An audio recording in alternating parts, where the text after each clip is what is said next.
2 peg അടിച്ചു കഴിഞ്ഞാൽ മൂന്നാമത്തത് വെള്ളമാണോ വിഷമാണോ മണ്ണെണ്ണയാണോ അല്ല ആദ്യം കഴിച്ച ബ്രാൻഡ് മാറിയോ എന്നറിയാത്ത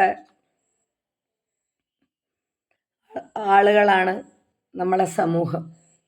2 പെഗ് അടിക്കുന്നവരെ മാത്രമേ ഉണ്ടാവൂ. ജീവിതം അങ്ങനെയൊക്കെ തന്നെ.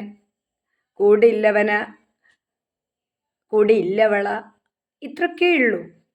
സമൂഹത്തിന് വേണ്ടിയിട്ടും മക്കൾക്ക് വേണ്ടിയിട്ടും പബ്ലിക്കിൻ്റെ മുന്നിലും സമൂഹം അത് തന്നെ, അല്ലെങ്കിൽ ബന്ധുക്കളെ മുന്നിലും സ്വന്തം അച്ഛനെയും അമ്മേനെയും പ്രയാസപ്പെടുത്താനുണ്ടാന്ന് വിചാരിച്ചിട്ടും പല പല പല റീസൺ കൊണ്ടാണ് പല ആളും നമ്മളെ മുന്നിൽ പല നാടകവും അഭിനയിച്ച് പോകുന്നു. എന്തായാലും മൂന്നാമത്തെ പെഗ്ഗിൽ വെള്ളം കൂട്ടി ഇവരെ അറിയില്ല, ഉറപ്പാണ്. അല്ലെങ്കിൽ മൂന്നാമത്തെ പെഗ്ഗിൻ്റെ ബ്രാൻഡ് മാറിയാൽ ഇവരറിയില്ല.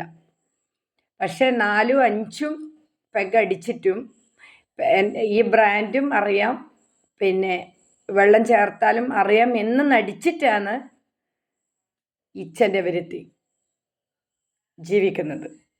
പക്ഷേ ഞാൻ പെഗ്ഗേ അടിക്കുന്നില്ല. ഒരു കുപ്പി ഫുള്ള് കഴിച്ചാലും എനിക്കൊരു പ്രശ്നവുമില്ല, എന്നെ ബാധിക്കൂല എന്ന് ബോധ്യപ്പെടുത്തിക്കൊണ്ടുള്ളതാണ് ജീവിതം. നേരെ മറിച്ച് എനിക്ക് 2 പെഗ് അടിക്കുമ്പോൾ എനിക്ക് അടുത്ത പെഗ് ഏതാണെന്ന് അറിയുന്നില്ല, ബ്രാൻഡ് അറിയുന്നില്ല, വെള്ളം ചേർത്തോന്ന് അറിയുന്നില്ല എന്ന് ഞാൻ പറഞ്ഞു കഴിഞ്ഞാൽ ഞാൻ ആരായി? ഞാൻ മോശക്കാരി. സ്വഭാവം മോശം, ആള് മോശം, ആള് ശരിയല്ല, അവള് അങ്ങനെയാണ് ഇങ്ങനെയാണെന്നൊക്കെ ആയി. ഇവരൊക്കെ അങ്ങനെ ഇങ്ങനെയൊക്കെ തന്നെ. അതാ ഏറ്റവും വലിയ കോമഡി. ഇവരെല്ലാം അങ്ങനെ ഇങ്ങനെയും തന്നെ. ഒരാൾക്കും സ്വന്തം മനസ്സാക്ഷിനെ നോക്കിയിട്ട് ഞാൻ അങ്ങനെയല്ല ഇങ്ങനെ ആണെന്ന് ഒരു കാരണവശാലും പറയാൻ പറ്റില്ല. ഇവർ 2 അല്ല 3 കുപ്പി അടിച്ചാലും സമ്മതിക്കൂല്ല. പക്ഷെ ഇവരെല്ലാം അര പെഗ്ഗിൽ മടുത്തവരാണ്.